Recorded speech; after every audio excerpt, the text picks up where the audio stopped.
하겠습니다. 오늘 그 10가지 재앙 중에서 첫 번째 재앙입니다.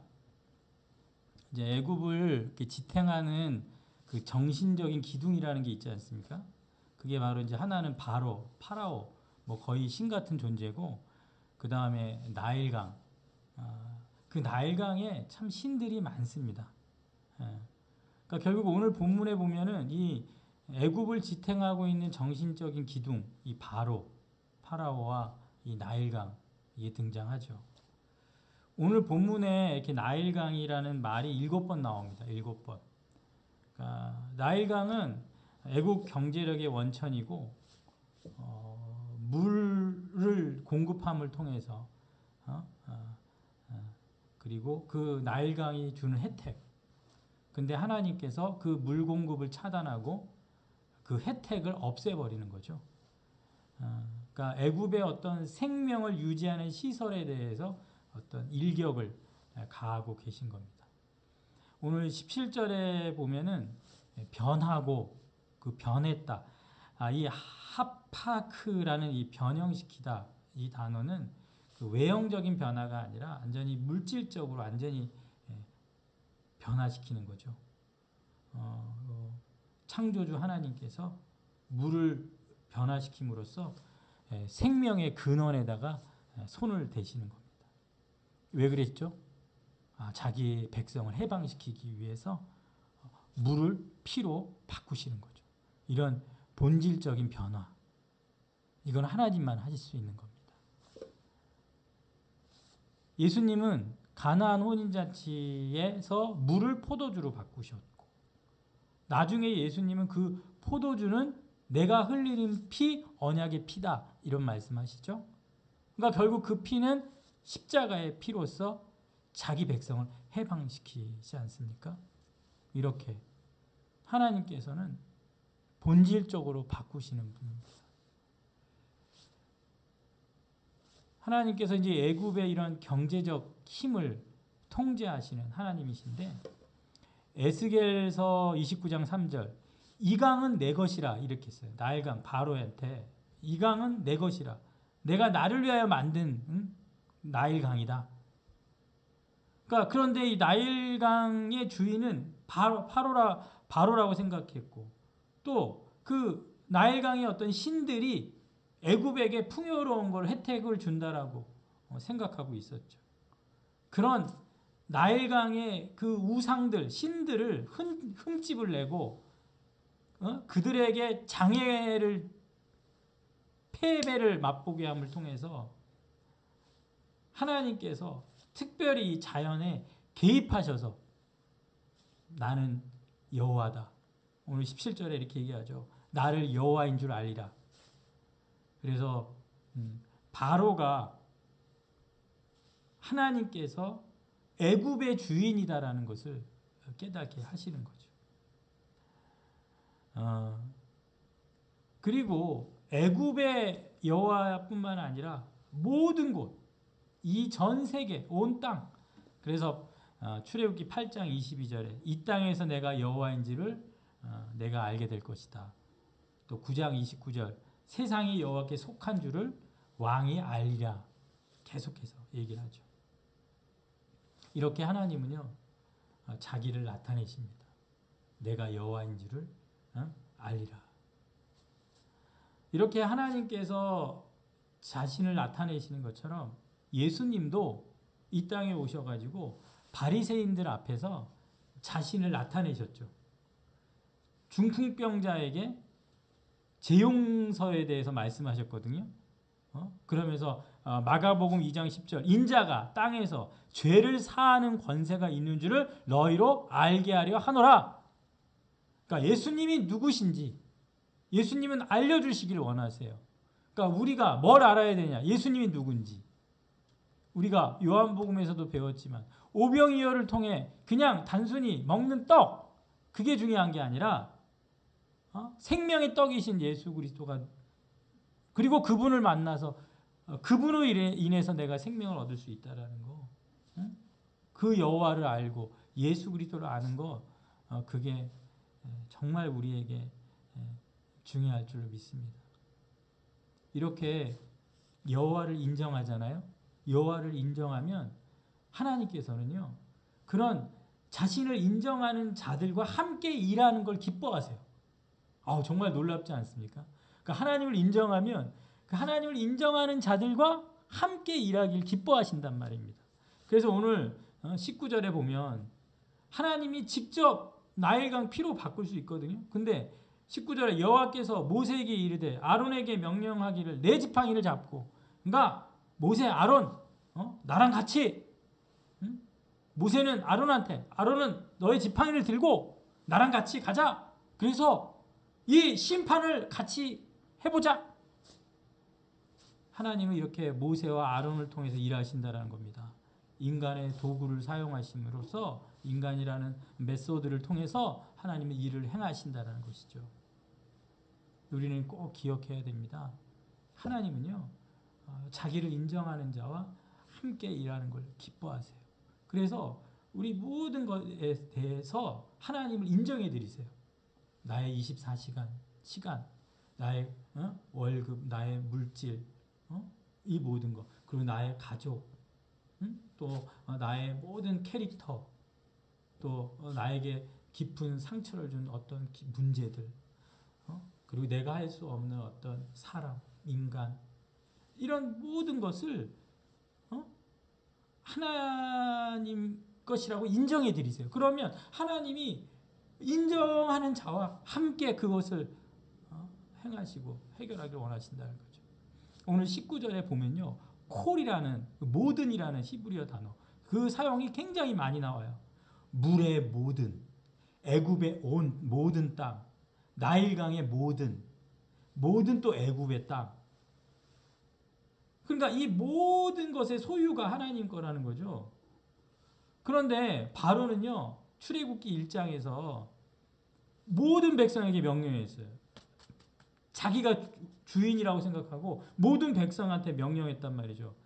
히브리인들이 태어나는 모든 남자는 나일강에 던져버려라 그랬거든요. 나일강에다 죽여버려라. 그러니까 이 바로는 모든 것의 주인이 자기라고 생각한 거죠. 그래서 이스라엘 백성의 남자들이 태어나자마자 나일강에서 그 죽어 내려갔을 때 그 자기 백성 하나님께서 그 어린아이들이 나일강에서 죽어가는 것을 하나님께서 보셨을 때 그 하나님의 마음이 어떠셨겠습니까? 나일강은 이스라엘 백성에게는 죽음의 강이 된 거 아니에요. 이 바로가 모든 자기들 애굽 백성을 시켜가지고, 하지만 하나님께서는 그 죽음의 강에서 모세를 건져내셨죠. 모든 것의 주인이신 하나님께서, 모든 소유권을 가진 하나님께서 모세를 건져내셨습니다.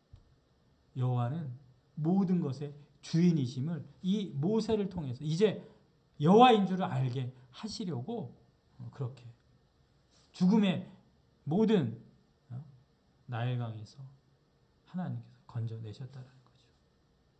그래서 오늘 하나님께서는 바로의 모든 것에 대해서 이제 보복하시고 심판하시고 모든 것에 대해서 하나님께서 이제 대응하시는 겁니다. 그래서 우리 하나님께 모든 것을 하나님 것으로 인정해 드리는 거, 아주 사소한 것까지도 하나님의 것으로 인정해 드리고, 제가 이 치과 치료 지금 좀 받았는데 그 이빨 치아까지도 제발 하나님 것입니다. 아프지 않게 좀 해주세요. 모든 것을 하나님 것으로 인정해 드리는 우리가 되길 축복합니다. 자, 이제 23절에 보면은 바로가 돌이켜서 궁으로 돌아갔다 이렇게 얘기합니다. 그러면서 무슨 말을 하냐면 그 일에 관심을 가지도 아니하였다 이렇게 얘기를 해요. 그러니까 자기 집으로 돌아가는 그 장면에서 이 하나님의 심판, 하나님의 징계에도 어떤 관심도 갖고 있지 않아요. 근데 24절에 보면 나일강가를 두루 파서 마실 물을 구하는 건 누구예요? 애굽 백성들. 그러니까 물을 찾기 위해서 나일강을 그렇게 파대고 애쓰고 있는 그 애굽 백성들과 어때요? 대조가 되죠. 물을 마실 수 없는 그 나일강에서 그냥 집으로 돌아갈 뿐이에요. 백성들을 위해서 어떤 수고와 애씀도 해줄 수가 없는 거죠. 그러니까 바로는 사기꾼 왕인 거예요. 사기꾼 주인인 거예요. 어떤 것도 해줄 수 없는 것인 것이죠. 바로는 우리가 14절에서도 살폈지만 마음이 완강했다 그랬잖아요. 카베드, 비대하고 무겁고 붕 뜬 그 마음. 이게 타동사가 아니라 자동사인데요. 그러니까 누가 그렇게 만든 게 아니라 자기의 그 상실한 마음대로 그냥 내버려 두는 거예요. 하나님께서. 스스로 그렇게 완강하게. 그런데 이 바로의 이런 완강함은 하나님에 대해서만 그런 게 아닙니다. 자기 백성에 대해서도 어떤 어려움에도 관심 갖지 않습니다. 그 일에 관심을 가지도 아니하고 우리가 하나님께서 이렇게 정말 우리 인생에 예민하게 다루실 때가 있어요. 그때 미리 알고 심판이나 징계나 어떤 아픔, 어려움 이런 것들이 왔을 때 빨리 관심을 가져야 돼요. 하나님께서 지금 나한테 뭔가 말씀하시려나 봐. 하나님께서 나한테 뭔가 보여주시려 하는가 봐. 이게 영적인 센서, 영적인 민감도 이게 굉장히 빨리빨리 작동을 해야 되는데 이 카베드라는 완강이라는 단어에는 듣기 싫어한다라는 그 귀와 또 연결이 되어 있거든요. 그러니까 관심 갖지 않고 듣기 싫어하고 우리는 하나님께서 말씀하실 때 잘 들을 수 있는 그런 예민함, 민감함이 있어야 될 줄 믿습니다. 하나님의 심판에도 백성들의 고생에도 어떤 관심도 없는 듣기 싫어하는 그런 완강함.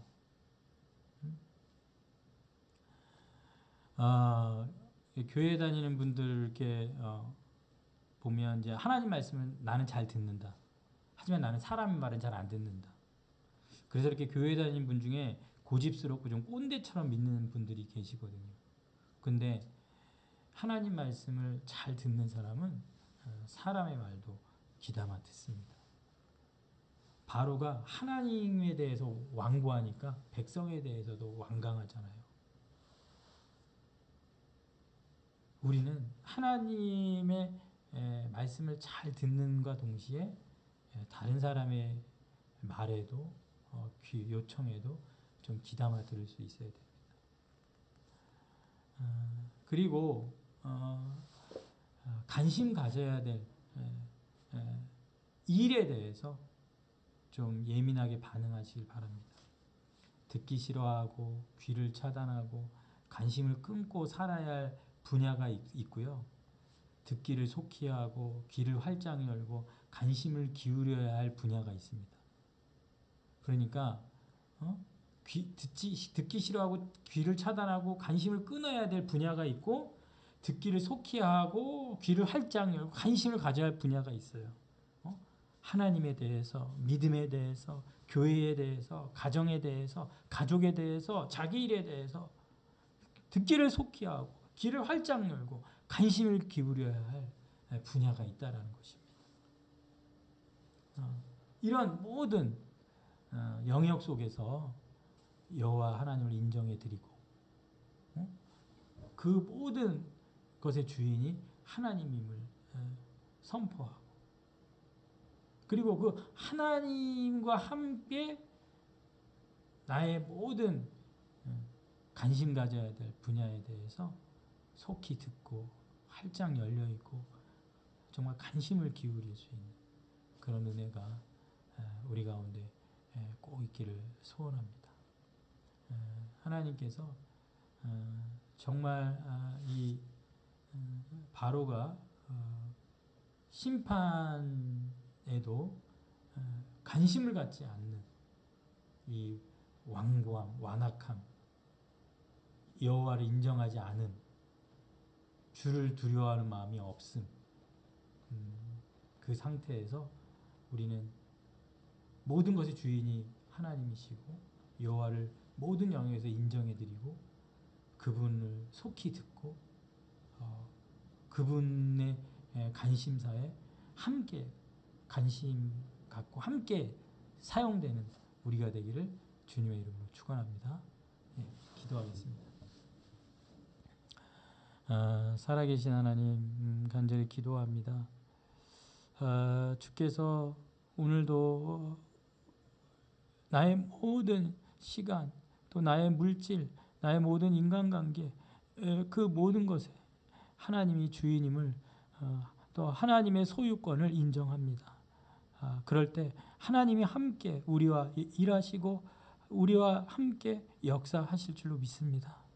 하나님, 심판이 임하는데도 심판의 와중에서도 관심이 없는 그런 바로의 완강함, 여호와를 인정하지 않은, 주여, 또 사람들에 대해서 관심이 없음, 정말 이 안타까운 완악함을 주여 용서하여 주시고 우리도 이렇게 하나님 앞에 완고함으로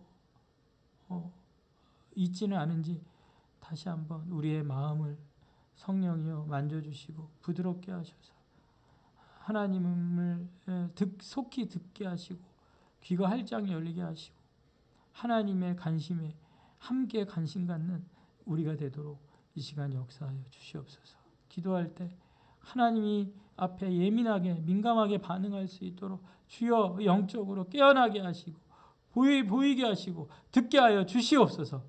그래서 하나님으로 충만해지도록 오늘 이 시간 역사해 주시옵소서. 예수님의 이름으로 기도하였사옵나이다. 아멘.